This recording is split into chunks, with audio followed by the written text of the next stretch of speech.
Welcome today to the Clermont County Commissioners meeting for August the 28th, and it is a beautiful day, but it is a hot day. Prior to starting every meeting, we always invite local clergy here to pray for us. Today was no exception.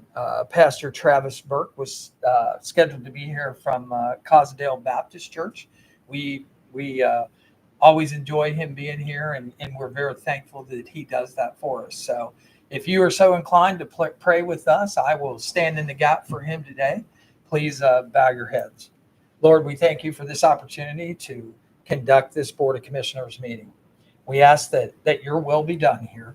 We ask that the wisdom of Solomon be upon those who participate in this meeting today, that we might make decisions that make Clermont County a better place to live, work, and raise a family. We ask you to be with those in the armed forces of the United States today that secure our freedoms here at home and abroad. We ask you to be with all those in the uniform of the Clermont County Sheriff's Office, those first responders, EMTs, paramedics, and all of those that wear the uniform of law enforcement. Lord, we know that they leave their families every morning to protect us, and we are so appreciative for that.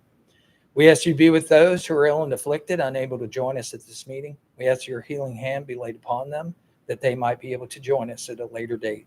It's in all these things that we pray. In Jesus' precious name, amen. Amen. Commissioner Corcoran, would you do the honors?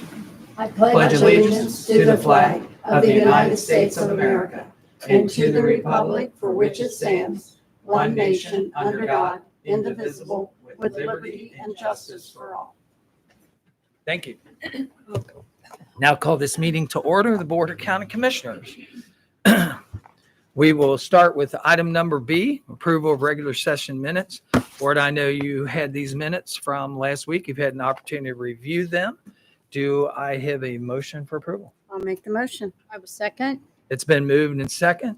Roll call, Gail. Commissioner Batchelor, Yes. Commissioner Corcoran, Yes. Commissioner Painter. I will abstain since I wasn't here.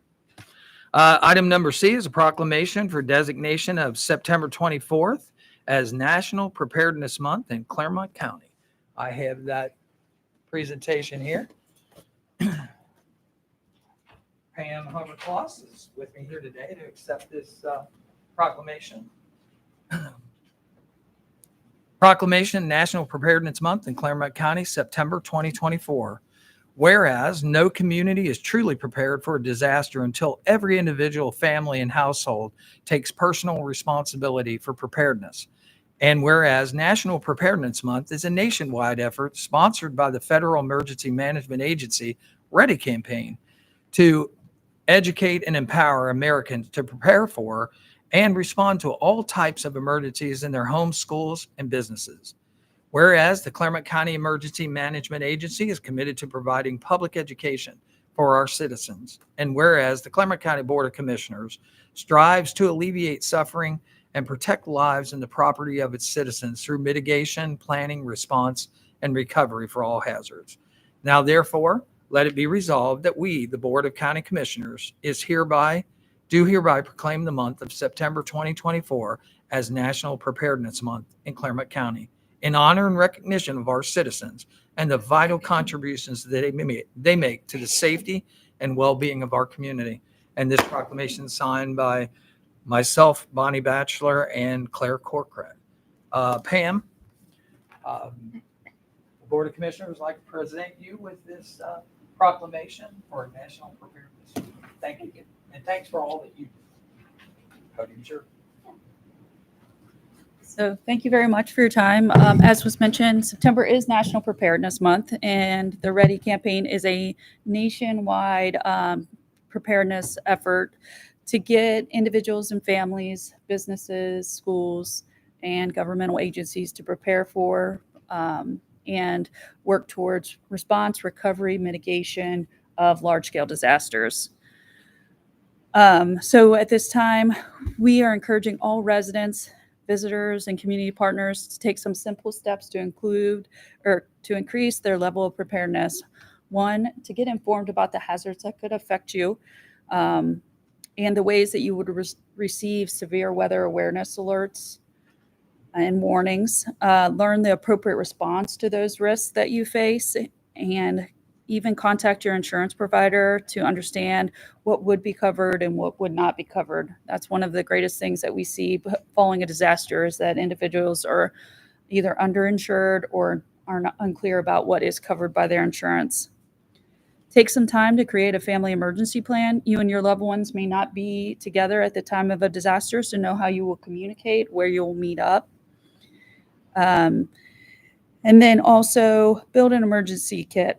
So it's not necessarily about putting together an actual kit, but knowing where those resources are in your home. You have a lot of resources in your home already, so just knowing how to access those. So if you have to evacuate, you can just pull together those resources quickly.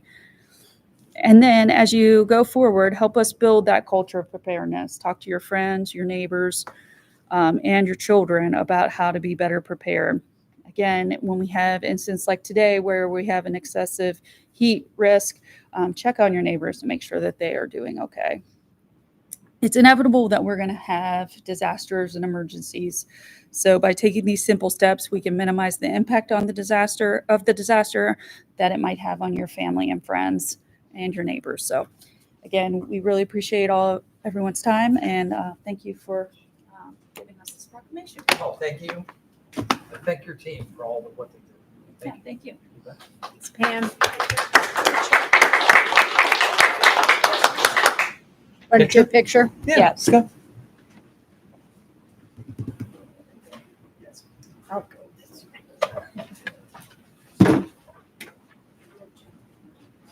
Oh, thank you. I'm coming.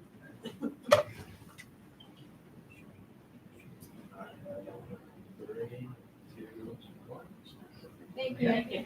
Thanks a lot.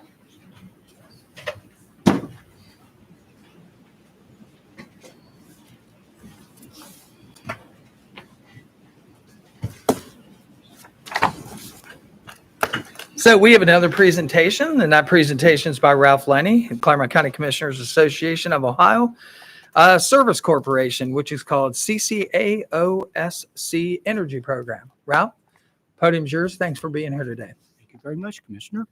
Probably about 6 or 7 weeks ago, I was given the assignment to take a look at the existing energy agreements that the county may have, and also take a look, is there a possibility of looking into the program that is provided by the CCA. And during that time period, I identified that there is one contract, which is with IGS for natural gas, but it's on a month-to-month basis for most of our facilities, along with we presently have the normal utility bills through either Duke or Energy Harbor, based on the way the agreements, there is no agreement, but based on how the townships have set up the energy aggregation programs in their areas and where our facilities are or our infrastructure is, such as the pumps for the waste, as well as the utility communication towers. So here's the background. The CCAO Energy Program, it's been around for a long time, since 1991. I've been involved with it since the year 2001. Through when I worked at Hamilton County, and even prior to that, when it was first started up for natural gas up in Cuyahoga County. And basically, it's a not-for-profit program that's been set up to try to benefit the counties by providing a more efficient way of doing our physical resources for each county. Also, a way, other programs they offer to improve the communities, as well as to emphasize satisfaction with the employees and a way of cost savings for the taxpayers. The CCAO has a service corporation, which is for profit. It basically is there to provide a way to procure, in this case, natural gas or electricity. They use a firm out of Toledo, Ohio, known as Palmer Energy. They've been around for a long time. Not only do they do work for the CCAO, they do other government agencies across the state. The energy program is overseen by an energy program executive committee, and it basically is made up of county administrators. Every county has at least one, has to have one participant in on it, no more than one. And the executive committee is composed of those members selected by their peers. I have served in that committee at Hamilton County for over 15 years. What this committee does, it monitors what the cost is of energy and the proper way to go out and procure it, such as natural gas is basically done by hedging. They go out with a RFP to procure the natural gas. And certain times the executive committee give direction to Palmer Energy to purchase it as a price has been predetermined. When that price becomes available, Palmer Energy purchases. They usually do it at 25% increments throughout the year. And the energy contract usually lasts for about 3 years with whoever came in as the best provider for the county with the utility providing it. The electrical one is a little bit different from the standpoint that you're going out and trying to find one provider of electricity. Or natural gas, there may be more than one provider depending what part of the state they provide it at. That program has been around only for about 5 years. Again, the executive. In fact, in August of this year, they put RFP out, and there was 61 counties or other organizations such as DDS and a couple other small government organizations has signed off to be part of it. We can become part of that. There's still time for that, and we can piggyback onto the natural gas. Basically, we've already had, I have talked with CCAO and Palmer Energy. We have reviewed what the agreement is. I have Brian has looked at, as our legal counsel, the agreements. He has found no changes needs to be made. And this agreement was reviewed by all the Prosecutors Association in Ohio. So there'll be one standard language. So there's one agreement with all the counties, not 60 different agreements that you can never get, say, a Duke Energy, if they were the ones who were bid on it, to agree to that. What happens if we move forward? There will need to be a resolution for the county administrator to sign the initial participation agreement. And then there's 2 other agreements that comes with it. One is for natural gas and one is for electricity. In both cases, participant represent the county, which can only be one person, and alternate would be assigned to represent the county in both cases. Once he approves that agreement, it's sent to Palmer Energy. They will be contacting me. Well, first of all, they will contact Duke Energy to get a copy of all the accounts. I've already went through. I have to identify the accounts. I'm up to almost 300 electric and natural gas accounts. I have identified, have a lot of help from budget office resources, and communications, and identifying those accounts, and also the annual usage that has to be submitted to the CCASO. Basically, give you a little bit of background. This has already been done, as the RFP is out there already, and basically it's a pool. And what is really good is they go out only to the certified suppliers that the PUCO in Ohio has established that can actually bid on this. And as you can see, when I checked last week, there's 13 for natural gas, and there's at least 21 for retail electrical services. So that gives you a pretty good pool. You know you're getting people that the PUCO is comfortable and will make sure that the services we are supposed to. Basically, once I am appointed as the for the county, I will be submitting my name to the Executive Energy Committee. And since I've been voted in more than once, I assume that will occur. That has to be done, though, in the October meeting every year. So if the county decides they want to proceed with this, we need to have the agreements, a resolution to allow the county administrator to sign the agreements probably by the end of September at the latest. The other thing that happens here is, to give you some more background, they do review in detail these agreements. So does the executive committee. I have argued some things and made some changes over my years of being involved in that committee. These agreements right now, the ones we are looking at, is only for 3 years. They haven't went out to 5. If they're an electrical, the bid is for 3, 4, and 5. It comes back to what is the best deal for the counties. The county is allowed to, once a year in February, to decide where to continue to participate or not in the agreement for the next year. So there's a way to get out of it. We are not bound to 2 years. We're not bound to 5 years. We have the opportunity to leave it at least approximately 13 months before it goes in effect for the next year. What will happen once the agreements are approved by both parties? A copy will be provided to the clerk of the board and also to the assistant county administrator for procurement.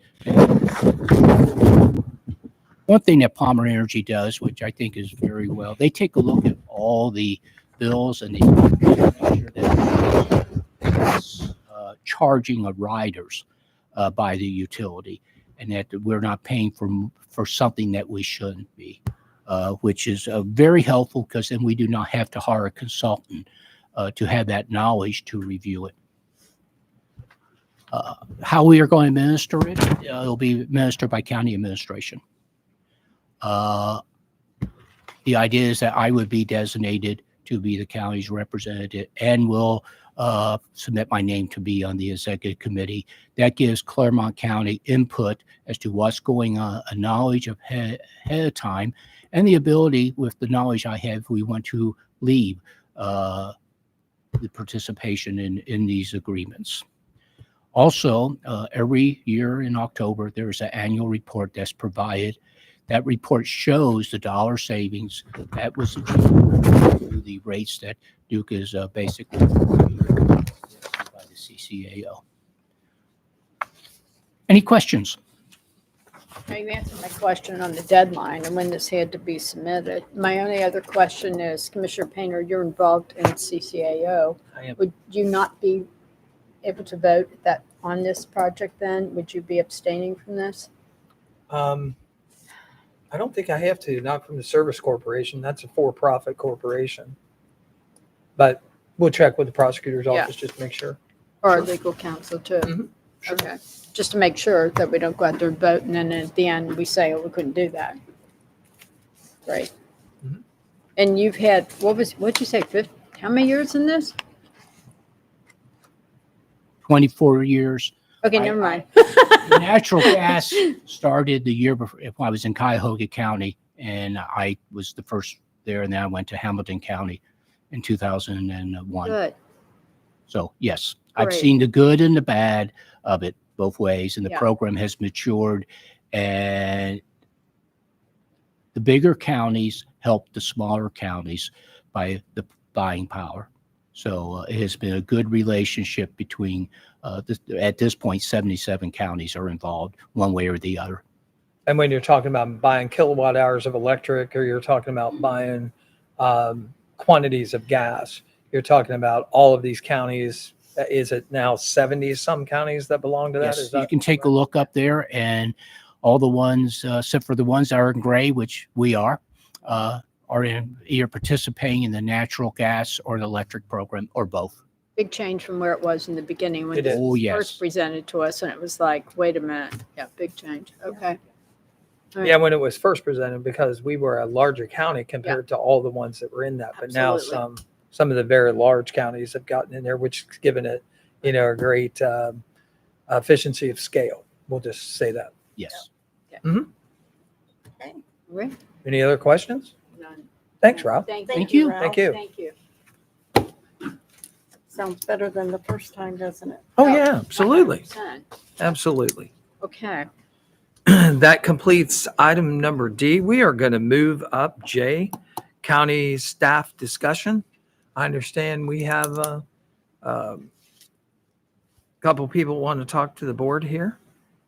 Jessica, who's first? We got Chris Turner. Okay. Chris? This is Chris Turner. He's the guy that deals with contracts and contractors direct and change orders and all the stuff that gets done around here. Toilets, birds. Absolutely, I get it. Air conditioning.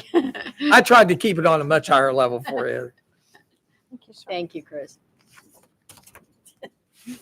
Birds. Yeah, Birds, you all did. kinds. Birds, all Big kinds. birds, little birds.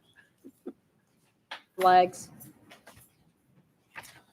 All right, so what I have for you is basically the committee review for change order number 22 for juvenile court expansion. This is we're going to read through each one of these items, and this is our proposed change order that we will obviously address later on in session. Our first one is COR number 97R5, and these are schedule update delays. This current substantial completion was July 12th, 2024. That has been moved to October 3rd, 2024, with an addition of 92 days. Original talks with this and the original change order that they had put in was 92 days and almost $92,000. We have had numerous conversations and meetings about this, and we have got that reduced down to the $56,876.16. This was a reduction due to their daily conditions of the buildings. They had some items there that they were listing that weren't actually at the job site, so that number has come down drastically. And I don't know, do we want to vote on each one? Each one Okay. separately, yes. Commissioner Batchelor, Yes. Commissioner Painter, Yes. Commissioner Corcoran. Yes. You're going to take these sheets back with signed, right? Yes. Yeah, they'll get handed in They'll- again. Okay. Come to all right, me. Thank you. So our next one is COR number 102R1. This is for connector switching. The original design did not have emergency lighting in the corridor. This is the secured corridor going from the expansion to juvenile detention. This is an owner-initiated request. The switching need to be changed to an institutional to reduce tampering, and lights remained on for 24 hours, thus eliminating the need for emergency lighting. So you can redo some of the light fixtures to be 24/7 lights. If the lights were turned off, there's one or two fixtures stay on. We elect to just put those all through. It is LED lighting through there, so that way we don't have any kids. They bring them over middle of the night, anything like that, if we have any issues. This increase is $1,020.79 to the project. Commissioner Batchelor, Yes. Commissioner Painter, Yes. Commissioner Corcoran. Yes. The next one is COR number 103R1. This is to add exit signs. The original design did not have enough. It had 7 required emergency exit signs. This is over in the probation area of the building. There's a row of offices that's on the interior of the building. It has one hallway in between them. You come out of the office, look both ways. There's no exit signs there. However, when you get to the end of that corridor, there was no exit signs showing which way there to exit the building in event of emergency. This is a Judge Shriver initiated request to add exit lights requested, and the building department agreed that additional exit signs needed to be replaced in the probation area. This is an increase of $4,175.82 to the project. Commissioner Batchelor, Having been in that building, if you didn't see an exit sign, you could easily get lost. Yes. Yes. Especially. Commissioner Painter, Yes. Commissioner Corcoran. Yes. Our next change order is a large change order. However, it is needed. So our next one is COR 104R1. This is for fire hydrant work. The original design did not indicate that a fire hydrant was required on the north side of the connector. There's some things that had changed from the time this went out to bid to the time we had received it back, as the alternate was the secure connector. When it went back out to bid, the sheets that went back out to bid did not show the fire hydrant on there. Some of the requirements for fire hydrants had changed from 400 down to 200 feet. So in turn, it's being added. The fire marshal actually initiated this request, required a fire hydrant to be installed on the north side of the secured connector in order to achieve occupancy. This increases of $102,403.39 to the project. Commissioner Batchelor, Gotta have a fire hydrant. Yes. Commissioner Painter, Yes. Commissioner Corcoran. Yes. Our last one is COR number 105. This is existing sprinkler system modifications. The original design did not recognize a limited area sprinkler in the old filing room. This request is of Mark Spalding. It was determined that the 3 existing sprinkler heads in the old filing room had to be modified to be in compliance. This is an increase of $2,039.97 to the project. So the old filing room, it did have an existing system there for the files. The secure connector basically cuts that file room in half, or not secure connector, the new connector of phase 2 cuts that filing room in half. So those sprinklers have just been out in the hallway. They have to be reconfigured to be able to use for the hallway and your filing room. And plus that filing area is like a high density area. So, Yep. Has to have some coverage there. Commissioner Batchelor, Yes. Commissioner Painter, yes. Commissioner Corcoran. Yes. Alrighty. Thank you. Thank you, Chris. Thanks for all you're doing. Oh, okay, sorry. Thanks, Chris. Jessica, next one. Is that you? Public participation. All right. We have reached the portion of public participation. Is there anyone here that would like to participate from the public? And you would, ma'am. Go ahead and come up to the podium. Tell us your name and your address. And before you start, I have to just read a note here. During this time, the board doesn't answer questions nor engage in the debate. No member of the public may comment about a matter that's not within the purview of the commissioner's responsibilities. The commissioners are not expected to comment on matters brought to the board during this time. Each speaker will speak once, and you'll be recognized by the president, which you have, and your comments are limited to 5 minutes. Podium's yours. My name is Jody Wilson. I live at 245 North 4th Street, Williamsburg, Ohio. This is the first time that I've spoken to the commissioner, so bear with me. I am nervous. Don't be nervous. Please I don't.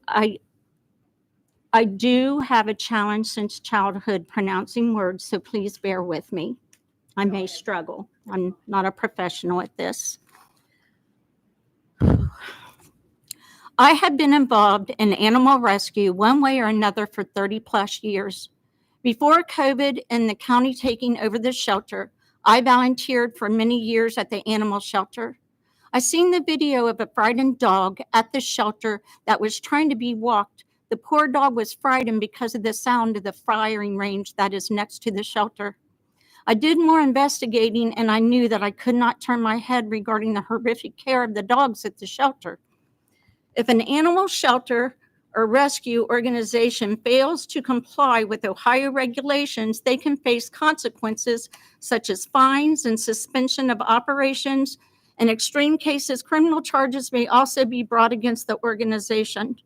Under the Ohio laws and administrative rules, ORC Ohio Revised Code Section 956, to run an animal shelter in Ohio, there are several services and requirements mandated by state law.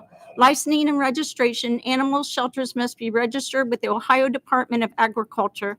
This includes annual renewals and maintaining a database of registered shelters. Veterinary care. Shelters must provide an adequate accredited veterinarian, which means a veterinarian accredited by the United States Department of Agriculture to care for all animals. This includes regular health checks, vaccinations, medications, and necessary medical treatments. Housing and maintenance. The shelter must provide proper housing that meets the animal's physical and psychological needs.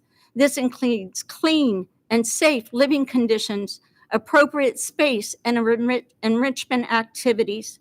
Record keeping. Detailed records of all animals, including their health status, treatments, and adoption details, must be maintained. Adoption services. Shelters should facilitate the adoption process, ensuring that animals are spayed or neutered before adoption and the potential adopters are screened. Compliance with local regulations. In addition to state laws, shelters must comply with local ordinances and regulations, which may include zoning laws and specific or operational guidelines. These requirements ensure that animal shelters operate safely, humanely, providing the best care for the animals they house. When overcrowding does occur, shelters must, with local animal control agencies, to find alternative placement, options for animals, such as transferring them to other facilities or working with rescue organizations. If it were not for the volunteers, these things would not be happening. In terms of euthanasia, Ohio laws and require that animal shelters and rescues have written policies and procedures for making decisions about euthanasia, and licensed veterinarian must make these decisions. Animal shelters are also required to make efforts to find suitable adoptive homes or transfer animals to rescue organizations before considering euthanasia as an option. Again, if it were not for the shelters, this would not be happening. ORC, Ohio Revised Code, Section 956.01, definitions. Animal shelter for dogs means a facility that keeps, houses, and maintains dogs, such as a dog pound operated by a municipal corporation or by county under Chapter 955 of the Revised Code, or that is operated by Humane Society, Animal Welfare Society, Society for the Prevention of Cruelty to Animals, or other nonprofit organizations that is devoted to the welfare, protection, and humane treatment of dogs and other animals. The shelter is majorly failing these definitions. ORC Code Section 95614, action for injunction. The Attorney General, upon the request of the Director of Agriculture, may bring an action for injunction against a person who is violating these chapters or rules adopted under it. An action for injunction shall be filed in the appropriate court in the county in which the violation is alleged to have occurred. The court shall grant such injunction relief upon a showing that the person against whom the action is brought has violated or is violating this chapter or rules adopted under it. The court shall give precedence to such an action over all the cases. Commissioners, you are breaking Ohio laws and administrative rules under ORC Section 5956. You are not above the laws of Ohio. I am asking you to please allow for a bid for the shelter for people that know how to run the shelter. We, the people, will continue to be the voices for the dogs. Thank you. Thank you. Mrs. Williams, I know that there's no requirement to, Wilson, I'm sorry. Mrs. Wilson, I know there's no requirement for us to make a comment on this, but we happen to have the director of the shelter here today sitting right in the front row. And what I would let you know is that we operate this shelter in accordance with 955 laws. We are a county and we do operate an animal shelter. So as far as compliance with the law, we comply with the law. And Angie, since you're in here right now, one of the issues that's come up is about veterinarian services. I'd like you to talk about that and just talk about how at the shelter you handle veterinarian services and some of the costs for that. And if you would, please go ahead. I sure would. I was actually wanted to speak to everyone today because one of the items on the consent agenda is the hiring of a new veterinary technician as well as a vet tech assistant. Angie, I'll hold you. Yeah. Is there anybody else who want to talk some public participation? I'll close public participation and I'll open back up the county staff elected officials. Angie's obviously a staff official here, so go ahead. Yeah, so those two people, you're going to vote on them, and if you approve, they will begin on Tuesday. And I know that's been a major concern for people that we need the medical staff in place. So I'm really excited about both of these people. The vet tech has about 20 years of experience, so I think she's going to be great. And the vet tech assistant came from Live Oaks in that program. So. Okay. We work with many, many veterinarians. I can think of probably 6 off the top of my head. If there's ever a concern, if a dog is obviously injured or struggling, we take it to the vet. We do have our vet techs checking the dogs multiple times a day, handing out medications. They're on vitamins. I mean, there's frequent contact. I know that if the kennel attendants have any concerns, they see a dog that looks like the paw is scratched or something, they'll note that for the veterinary technician as well. So and just talk about that veterinarian service. When something is identified like that as a shelter, is that dog transported to a veterinarian? Yes. Okay. Yes. Yep. We have some standing appointments with local veterinarians. I know yesterday I think we had think on Tuesdays we have 4 dogs that go be spayed or neutered usually every week. And then we have the, by appointments for the different injuries and ailments that come up. And one of the issues come up is obviously the proximity of the firing range. I just wanted to point out that that's definitely not optimal. I had a particular dog, my dog was scared to death of loud noises and that kind of stuff. And, even when fireworks, those times of years, you had to try to, put him down in one of those shirts, that you put on to try to help, but that didn't help too much. It's not optimum to have that over close to the firing range, but I wanted to make sure that people know firing range isn't something that's new. Firing range has been there for many, many years, and it's always been there. And, this comes up at a lot of different meetings, like it's something new that we've done. We try to limit the use of that range. Our sheriff's department does. They do use it, but it's not used every day, and it's only used when, they qualify for these, they have to qualify with weapons. Would it be something that we would like to move? Absolutely. But those kind of plans take capital improvements, and, that's something that's done on down the road. So, we're trying to do everything we can to limit the use of that facility. So I just wanted to touch on that. And then when it comes to licensing and registration and care for these animals, one of the things I would ask you, Ms. Wilson, have you been out at our shelter lately? Have you visited? I'll tell you why I have not. When the county took it over, I volunteered. Like I said, I've been in animal rescue 30 years. Okay.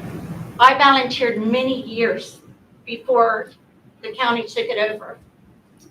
Well, the county took it over, then COVID hit. A lot of things changed. I went back to volunteer again. I was treated so rudely. I didn't go back. Okay. And I'm sorry for that. I did not go back. And I did not. I have a lot of people that do volunteer there. I know a lot of people.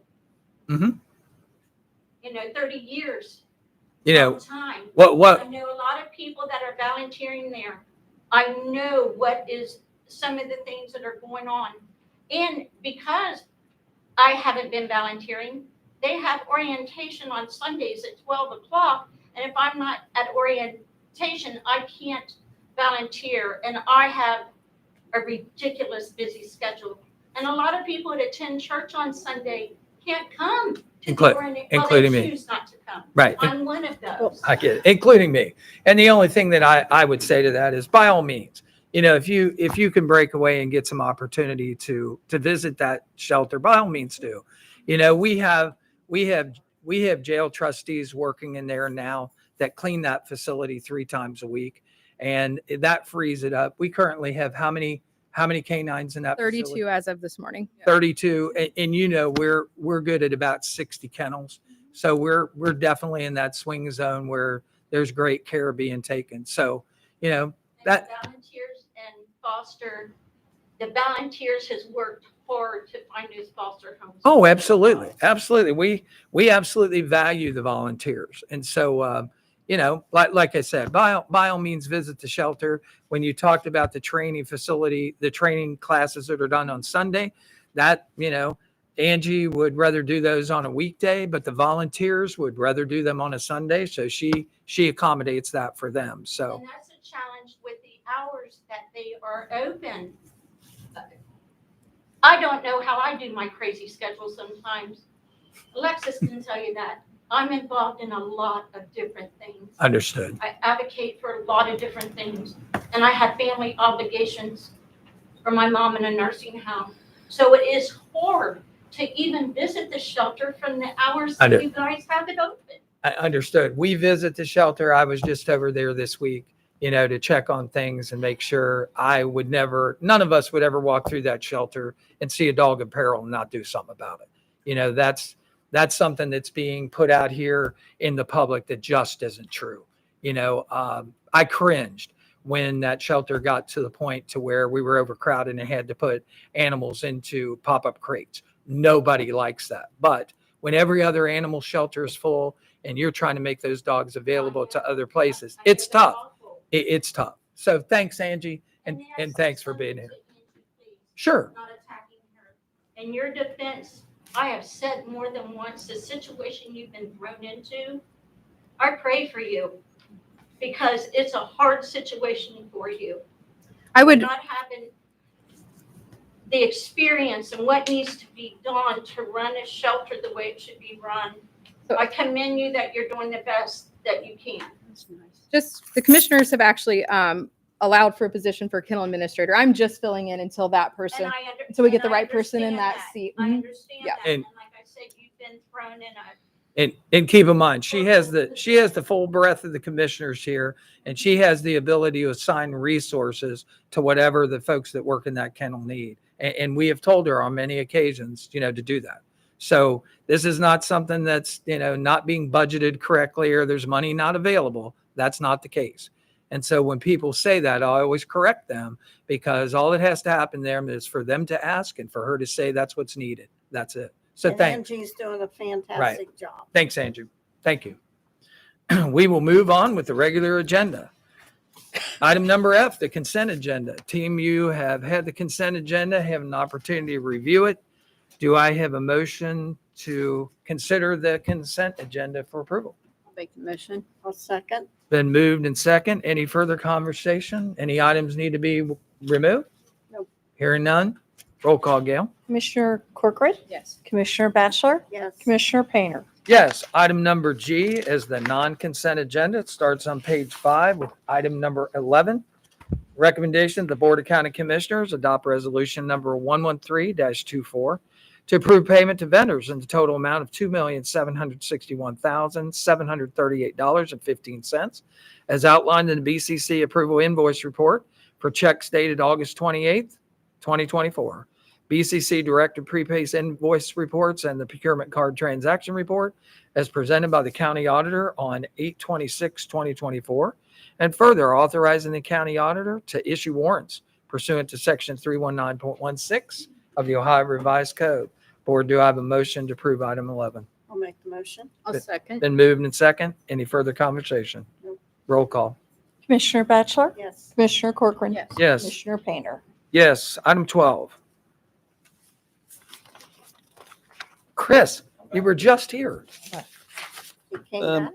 Item number 12 is the recommendation to authorize David L. Painter, President of the Board of County Commissioners, or in his absence, any other member of the Board of County Commissioners to execute change order number 22 to the contract with Mark Spalding Construction Company at 5785 Constitution Drive in Florence, Kentucky for the construction of the Juvenile Court expansion / renovation project previously ratified by the Board of County Commissioners on 1/26/2022 and subsequently amended for a net increase in the amount of $166,516.13, which represents schedule update delays, connector switching, exit signs, fire hydrant work, and existing sprinkler modifications, for a total adjusted contract price in the amount of $9,608,228.91, as more fully described therein, pursuant to and in compliance with the terms and conditions set forth within the contract for juvenile court expansion and renovation.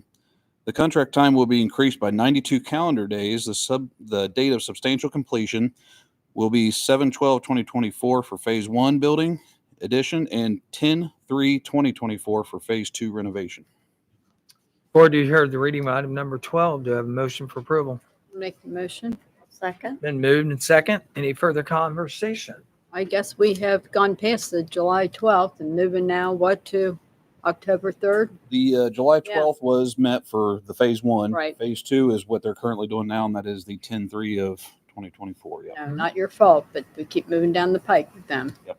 Thank you. Roll call, Gail. Commissioner Corcoran. Yes. Commissioner Batchelor. Yes. Commissioner Painter. Yes. Item number 13.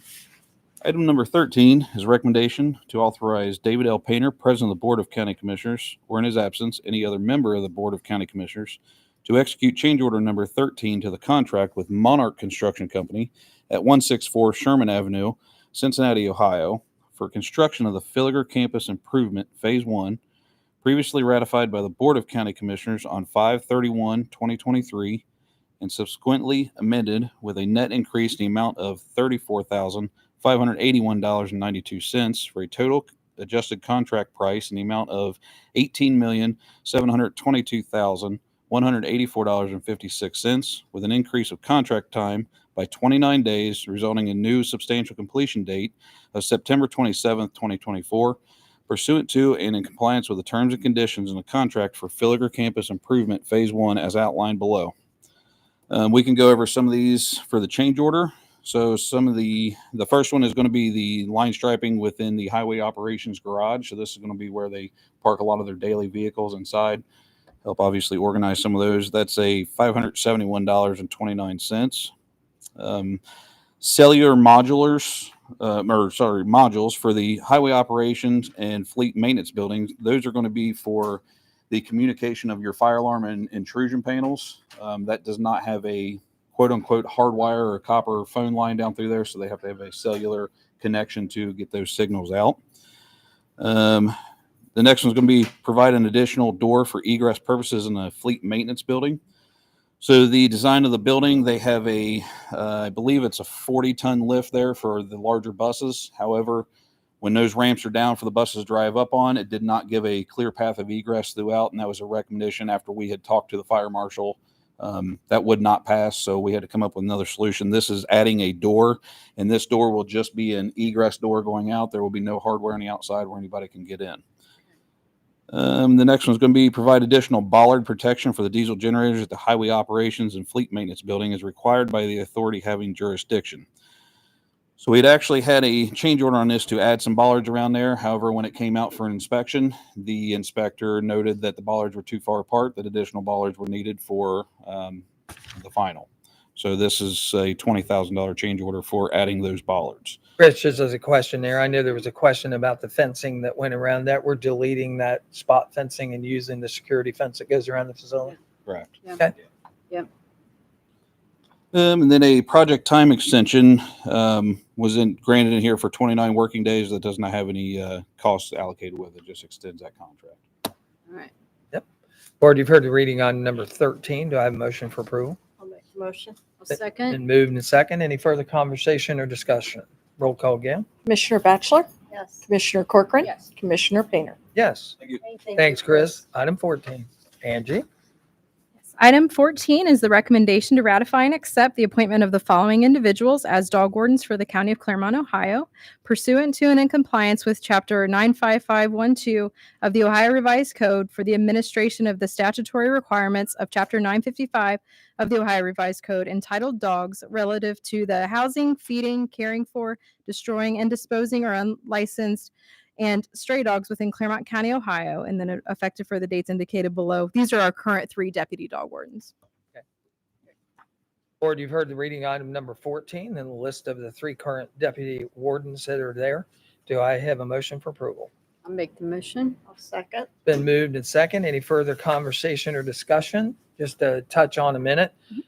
We are a 955 shelter in accordance with the Ohio Revised Code. That does include the housing, feeding, carrying, and destroying or disposing of unlicensed animals. Just want to make sure we are a no-kill shelter.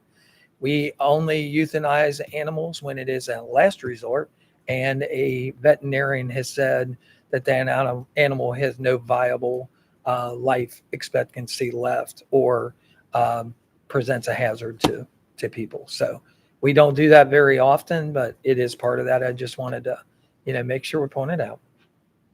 Roll call, Gail.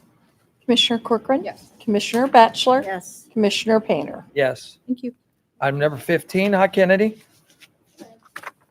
Item number 15 is a recommendation to authorize Thomas J. Agel, County Administrator, to assign user managers to the Federal Aviation Administration Electronic Award Management System, referred to as the Delphi system, and the Ohio Department of Transportation Black Cat Aviation Data Management System necessary for the operations of the Clermont County Airport.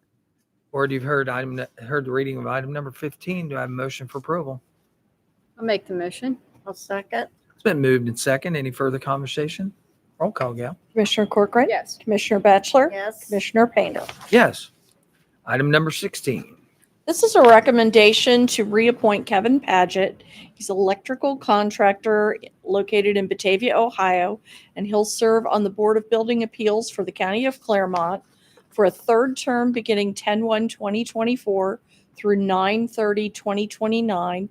This is all pursuant to Section 307.381A of the Ohio Revised Code and in compliance with Section 110 of the Residential Code of Ohio for 1, 2, and 3 family dwellings.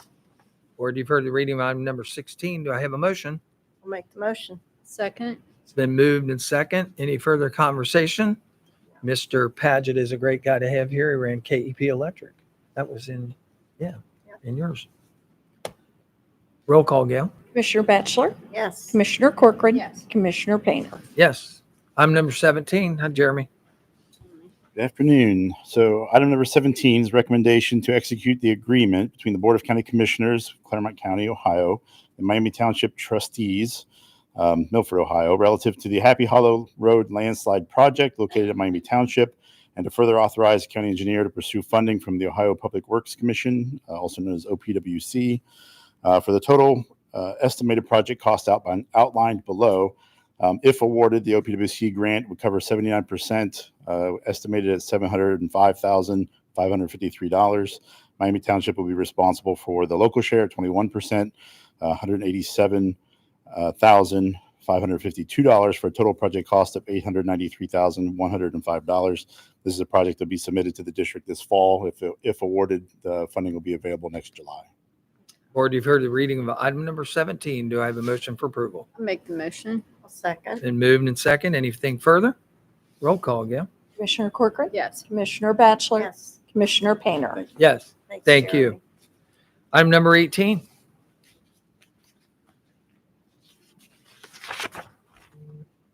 Item 18 is a recommendation to accept the following grant of permanent water easement with rights of reentry for repair and replacement. It will be granted and conveyed to Clermont County by the grantors as outlined below for utility purposes, and this is for project number 6401-60207 for the Fay Road Water Main Replacement Project. This is actually, I think, located in Goshen Township. It correctly says Union. And to authorize the county auditor to remit payment as compensation for the permanent easement and right of way. And this will make one of the 2 easements we need to construct the project. Board, you've heard the reading of item number 18. Do I have a motion for approval? I'll make the motion. Might want to make the motion with is the change here with to the- be from Union Township to Goshen? To Goshen. With the correction of the township to Goshen. And that's your motion? Yes, thank you. That's your second? Yeah. Okay. Yes. Roll call, Gail. Commissioner Corcoran. Yes. Commissioner Batchelor, Yes. Commissioner Painter. Yes. Item number 19. Item 19 is a recommendation to award the bid and execute the contract for project number 6401-60223 for the White Oak Road Water Main Replacement Phase 1 project located in Pierce Township pursuant to the plans and specs to Howell Contractors Incorporated out of Walton, Kentucky for their lowest and best bid received on July 25th, 2024. For total amount not to exceed $2,844,830 in compliance with the terms and conditions set forth and contingent upon the release of the required purchase order.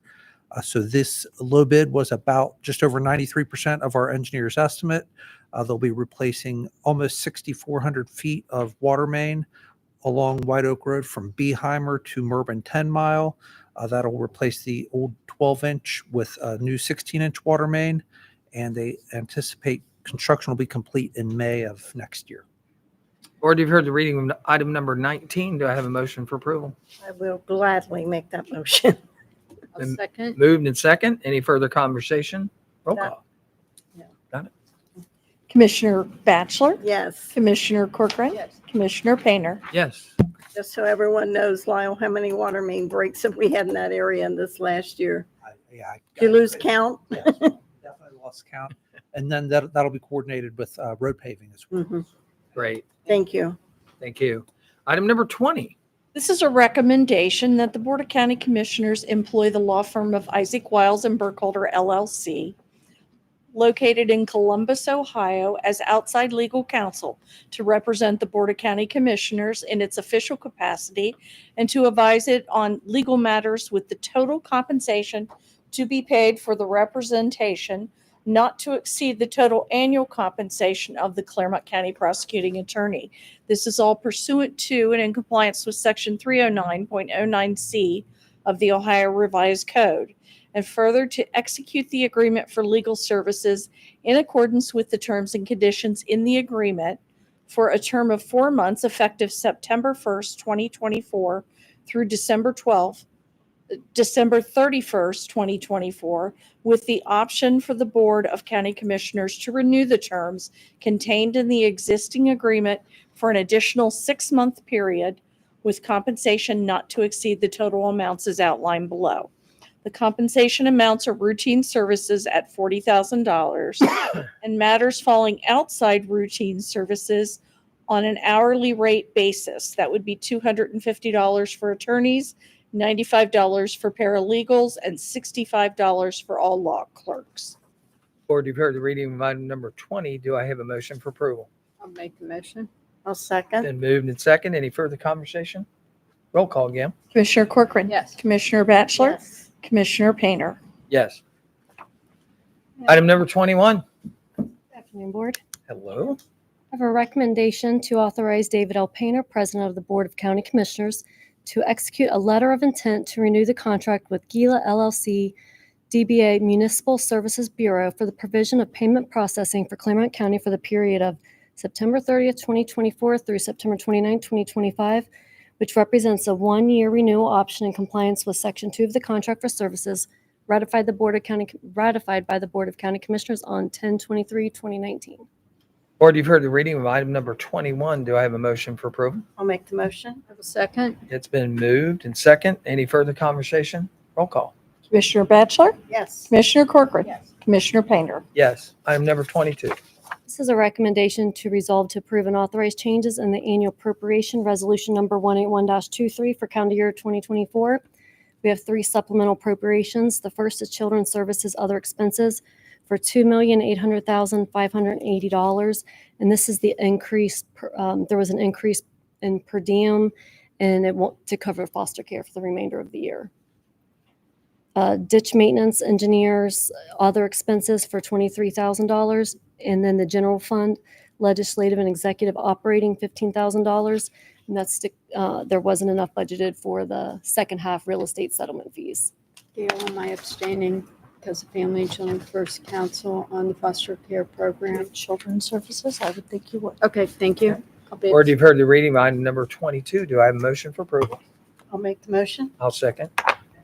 Any further conversation or discussion? Roll call.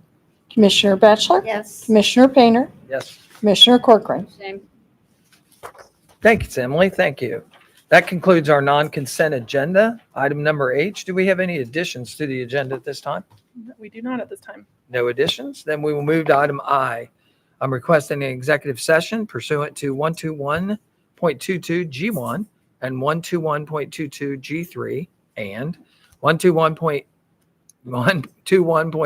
G4 of the Ohio Revised Code to first, consider the employment, dismissal, discipline, or compensation of a public employee or more public employees. Second, to consider with an attorney for the public body concerning disputes involving the public body that are the subject of pending or imminent court action. And 3, preparing for, conducting, or reviewing negotiations or bargaining sessions with public employees concerning their compensation or other terms and conditions of employment. Do I have a motion to go into executive session? I'll make the motion. It's been moved. I'll second. It's been moved and second. Roll call, Gail. Commissioner Corcoran. Yes. Commissioner Batchelor. Yes. Commissioner Painter. Yes, we will proceed into executive session. We will return and conduct further business. Thank you.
Returned from executive session. There were no actions taken and no decisions made. We'll move on with our regular agenda. Item J is county staff and elected official discussions. We've had a few of those during the regular meeting. Is there anyone else that'd like to address the board from our staff? Hearing none, I'll go to item K, which is member comments. Board members, any comments that you would like to share with those watching and those in attendance today? No, sir. Okay, then I would ask for a motion to adjourn the meeting. I'll make the motion. I will second. Been moved and second. Roll call, Gail. Commissioner Batchelor? Yes. Commissioner Corcoran? Yes. Commissioner Painter? Yes, thank you for joining us today, August 28th. We always welcome your participation here, as you've seen today with some public participation. It's always good to discuss those things that affect residents of Clermont County. Thank you for attending today, and we'll see you next week.